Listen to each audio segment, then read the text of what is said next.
it's great to see that you have a book out. Just, not too long after getting a documentary about yourself. There's so much media about you in such a short period of time.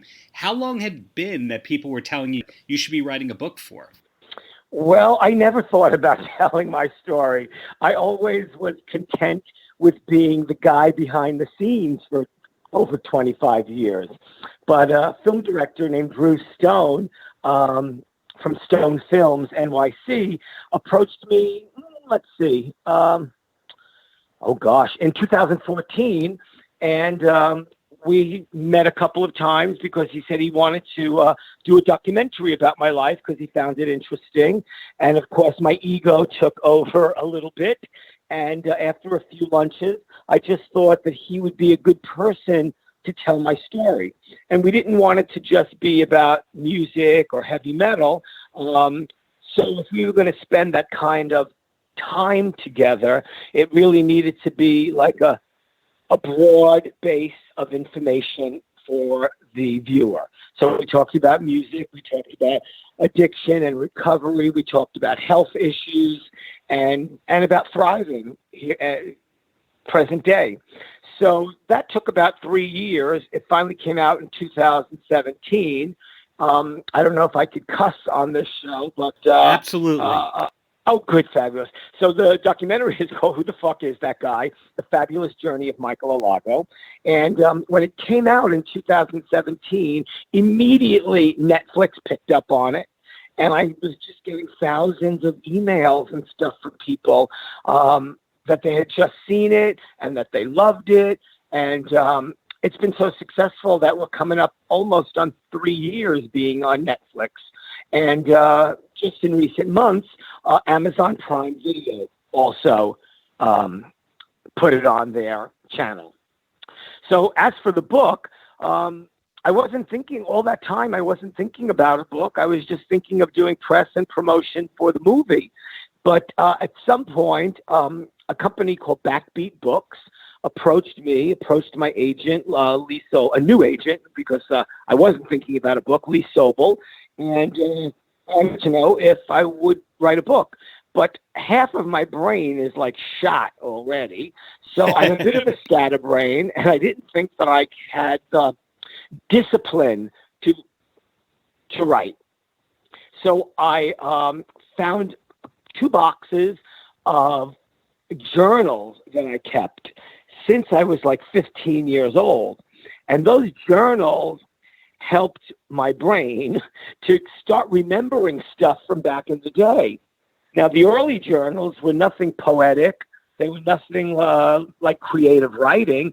It was just lists of taking the B train from Brooklyn to Manhattan, going to see the Dead Boys and the Dams for 3 nights in a row at CBGB. I mean, stuff like that. But for years, I don't know how or why I did that. I just did it. So at some point, I did say yes to Backbeat Books. I got a co-writer, a dear old friend of mine named Laura Davis Channon. Sure. And we just went through the diaries. As we went through them, she was taping everything. She was transcribing everything. It would come back to me, and it would go back and forth until it really sounded like my voice. So that's what we did for about 2.5 years only. But we were on the phone, 5 days a week, 8 hours a day on Skype, after my eyes were falling out of my head from looking at the computer, and my brain was hurting from having to remember all this stuff from the 60s and the 70s. But it got done. And don't you know, tomorrow, March 25th, is the street date for the book. So it's really incredible that we're speaking today. Well, it is my pleasure yet again. And thank you so much. I was familiar with you for years as somebody who always read the liner notes of albums. But the first time I'd ever heard you actually speak was when you were on the Chris Jericho podcast a year or 2 back. Was that a particularly memorable interview for you? Because a lot of people, I'm sure, discovered you for the first time for that. Well, yes, I'm crazy about Chris Jericho. I know him because I worked on the first Fozzy album for Palm Pictures, and we've just stayed in touch over the years. So at some point, he saw the movie, he loved the movie, and he said, I have to have you on my show. So it was really, I was so grateful. And he's just extraordinary. He's an incredible personality, as we all know. So it was just a pleasure, and it was easy because we knew each other. So I felt comfortable about just telling a wide variety of stories. And these days, what are you up to besides the book? Now, I know the answer to this, but not everybody listening or reading knows that. Well, what am I up to these days? I'm up to getting ready to start doing press and promotion for my book that comes out tomorrow. I am, when I'm not quarantined in my apartment, I'm usually out and about shooting black and white portraits of people, a lot of backstage stuff mostly, a lot of tattooed pictures. So, and that I'm thinking about putting a fourth photography book together, but that's a little bit on the back burner because between doing press still for the movie and now for the book, that just takes up a lot of my time. Like today, I have you at 3, I have somebody at 5, I have another one at 6:45. After that, I don't want to talk to anybody anymore. I mean, it's all fun and it's all fabulous, but telling your story repeatedly every day, my voice gets hoarse, but it's fun. But that's what keeps me busy right now. Other than that, because of this virus going around the United States, I watch a little too much MSNBC. I have about 5 books next to my sofa that I'm going to start reading soon. And that's what occupies my time right now. Well, I was leading you towards the photography part of it, that it's an interesting reinvention of yourself because it's you being the creative person out there that's expressing themselves. And I'm curious if still, based on all your credits, if you have all these people wanting to have you A&R their projects, and if that's something you actually turn down.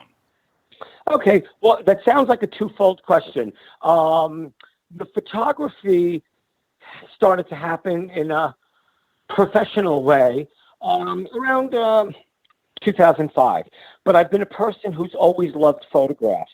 I love the stories that pictures tell. And so in the, like the late 70s, the early 80s, I was carrying a Polaroid camera with me everywhere. So I took lots of stuff, mostly music related. And then at some point, after about 25 years of officially working in the business from 1980 to 2005, I just thought, I love pictures. Get a new camera and start taking pictures. And, you shoot what you like. So I was going to shoot men. I was going to shoot men who were scarred and tattooed. And that's what I did for 3 books. And now, the imagery is not male erotica right now because I feel like I did that in 3 books. I don't want to repeat myself, but there's a little app on the iPhone that you could purchase for like 99 cents called Hipstamatic. I love Hipstamatic.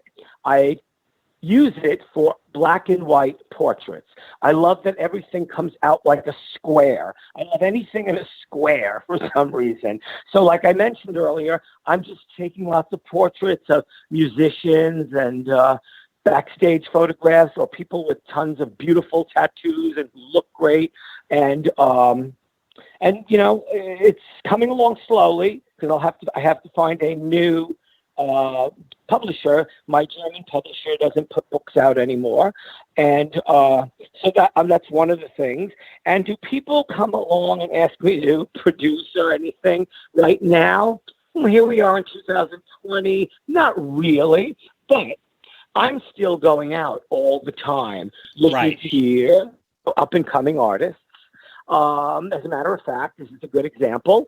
My cousin called me last year from Florida, and she said, "Oh, Michael, my next-door neighbor's son is in a band." Like, I haven't heard that for 30-odd years. And most of the time, it's ordinary. So she sends me the CD in the mail, and it's by a band from South Florida called Ether. Their independent release is called There Is Nothing Left for Me Here. And I listened to it, and it was brutal as fuck. It was heavy, just how I like it. And I thought, I think I need to go see these people. So I went to Fort Lauderdale. I saw them. I thought they were great. They were a lovely group of guys, and I like working with good people, smart people. So their leader, Peter Kowalski, we talked a lot, and I said, I'm going to help you get a deal if that's what you want. He said, sure, why not? So I got them a deal with Century Media. Their A&R person who signed them is Mike Gitter, great guy. And we made a new record for Century Media. The band's now called Ether Coven because there was somebody else called Ether. And their new record is Everything is Temporary Except Suffering. And we got one of our favorite people to produce and mix the album, Eric Rattan from the group Morbid Angel. And the record is beautiful, it's heavy, it's majestic, and it's just really an extraordinary record. So that's a recent example of me going to see someone. They happen to be wonderful, which doesn't happen often at all. Sure. And I helped them get a deal, and the record's out now. So, that's great. It's all good. It's all good stuff. So it basically sounds like at this point in your career, you're being creative all the time and you're keeping busy and life is good. I would say yes. Yes, I am creative all the time. In my quarantine at the moment, I've just pulled out a box full of things that I'm going to start using for collages because I love collages. I love collages from the 1930s, and I love the cut and paste aspect of collage. So I'm doing a lot of that. I'm doing a lot of phone interviews. And so, yeah, it's always busy. It's always busy. I don't know how to not be busy. I can only imagine. Well, being mindful of your time as a busy, busy man, any last words for the kids? Well, it depends on what we're talking about. For me, if we're talking about music, I had no B plan. I always wanted to be in the music business. At first, I didn't know what that meant because I didn't play an instrument. But eventually, I wound up getting a job at the Ritz.